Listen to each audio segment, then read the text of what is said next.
Manonona ny fiadanan'i Jesosy Kristy ho antsika rehetra mpanaraka an'izao fandarana mioby izao ary ampifaliana ihany koa no hiarabana antsika rehetra tsy hakanavaka eto toerana hatrany ampitan-dranomasina na hatratra ny taona 524 ary saorantsika Andriamanitra nanome antsika an'ity taona ity inona fa hiasa mahery ao amin'ny fiainantsika, fiainatokantranontsika ny momba antsika rehetra tokoa Andriamanitra ao anatin'izao taona vaovao izao.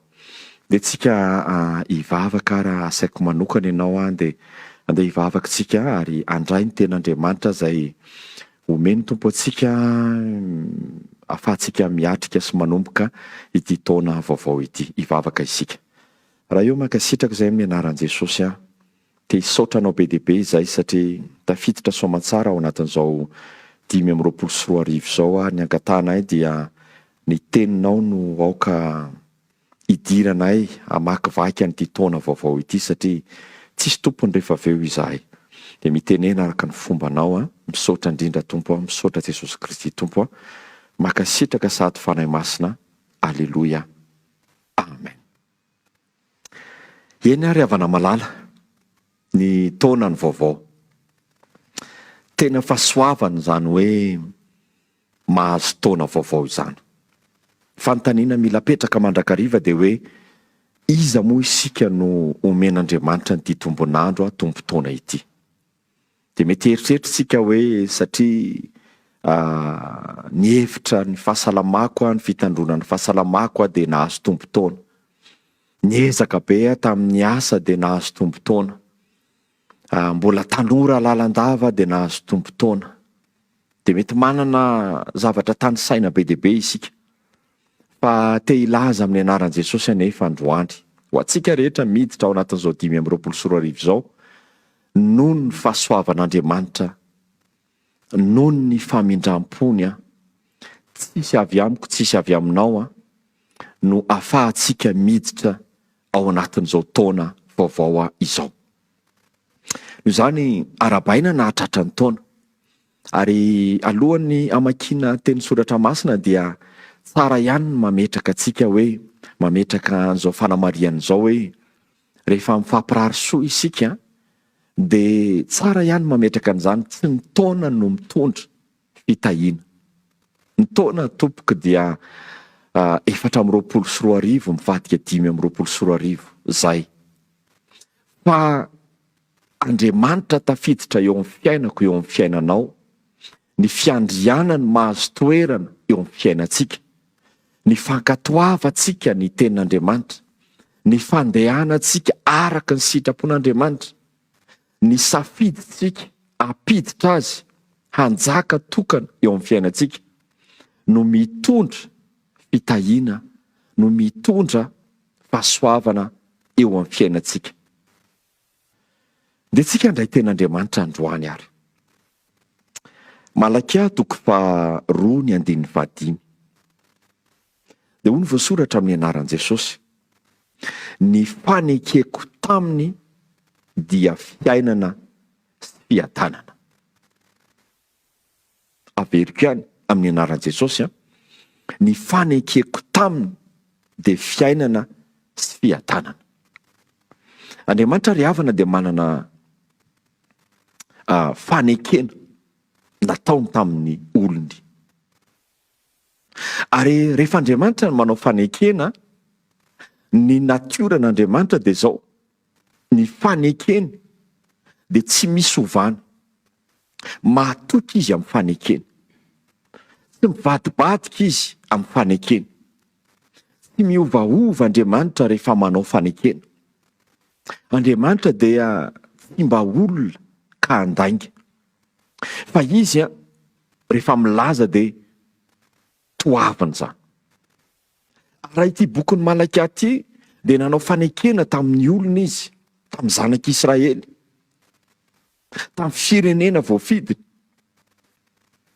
Fa ny faneken'Andriamanitra izany dia izao, fiainana sy fiadanana.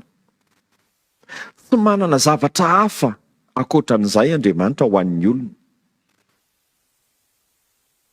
Fa fiainana, hanome fiainana anome fiadanana. Ny fanontaniana mipetraka zany amin'ity anio ity, amin'izao hoe fiandohany zao taona izao dia zao hoe tianao hiainana ve zany fiainana omen'Andriamanitra zany? Te hiaina amin'ny fiadanana ve ianao sy ny ankonanao anatin'izao taona vaovao zao? Dia mila mitodika amin'Andriamanitra tsika, ary mila mamaly an'izany ao anatsika hoe mba hatateraka an'izany dia mila tonga ho olon'Andriamanitra. Ry havana malala, tsy misy Andriamanitra mirary ratsy ny fiainantsika zany. Tsy misy Andriamanitra ray mirary ratsy ny zanany zany. Fa raha Andriamanitra ny resahana dia zao ny fanekena, zany hoe tsy azo ny elana, ny tanjony mandrakariva, ny ao am-pon'Andriamanitra ho asoanao ao anatin'izao taona vaovao zao sy ny toyany rehetra dia zao ny hanome antsika fiainana sy fiadanana. Mila tonga olony anefitsika, mila tonga olony tsika. Any amin'ny boky Isaia 5:7-10 dia Andriamanitra milaza an'izao manao hoe izao no lazain'i Jehovah hozy izy ny ray masin'Israely dia ny namorona azy. Dia no tsara ny amin'ny zavatra ho avy no anontany ho ahy, ary ny zanako sy ny asan'ny tanako dia aoka ho adidiko ihany.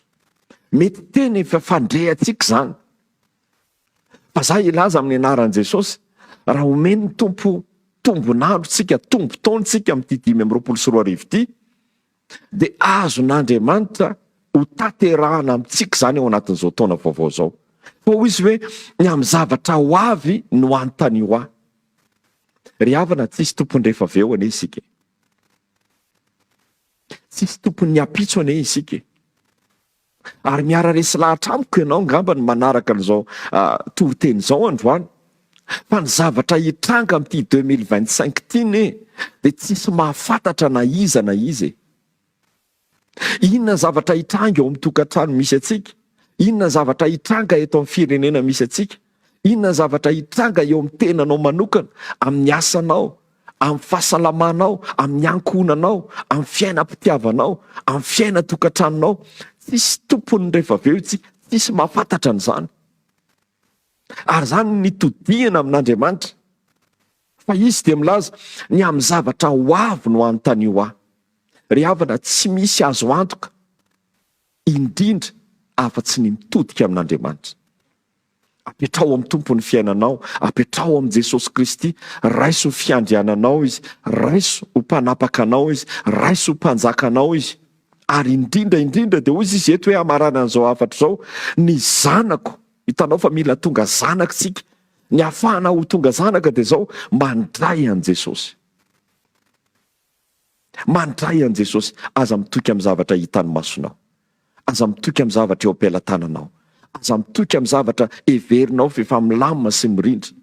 Fa raha tiatsika ny anana fiainana azo antoka ao anatin'ny ho avintsika, dia tsy misy afa-tsy ny ho tonga zanaka mandray an'i Jesosy.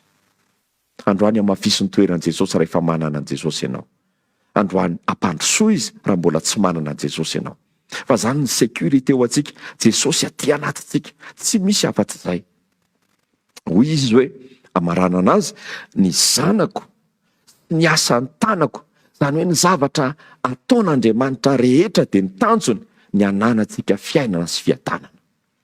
Ny asany rehetra izay ho ataony amin'ity taona vaovao ity, ny asan'ny tanany rehetra dia ny ahazahoantsika fiainana sy fiadanana. Tsy misy afa-tsy izay. Ary ny asan'ny tanako kosa izy dia aoka ho adidiko ihany. Ny dikany hoe adidy dia zao tsy maintsy atao zany. Ary Andriamanitra no miteny dia tsy maintsy ho taterahana zany, fa zao kosa ny fepetra tokana. Mila manana an'i Jesosy tsika. Manana an'i Jesosy ve ny tokantranonao? Manana an'i Jesosy ve ianao mijery sy manaraka toriteny androany? Fa raha tsy manana an'i Jesosy ianao, tsy misy azo antenaina no avintsika. Hamitaka avokoa ny zavatra hitany masontsika. Fa Jesosy irery ihany no antoka. Androany mbola tsy tara. Raha nety ny tompo miditra amin'izao taona vaovao zao, manao vavavaka ampanosoy ao am-ponao izy raisom-panapaka anao izy tena mamafa ny fahotanao izy, manafaka ny mangeja eo aminao izy ary afaka atateraka ny fanekena izy, fa ny fanekeko tamino izy dia fiainana sy fiadanana. Dia ho tanteraka aminao sy ny ankonanao an'izany teny fikasana sy tsodrano izany ary mitsodrano amin'ny anaran'i Jesosy. Rehefa ao anatinao Jesosy, fiainana sy fiadanana no hamaritra ny taonanao sy ny tohany rehetra. Voninahitra dia ho an'Andriamanitra irery ihany.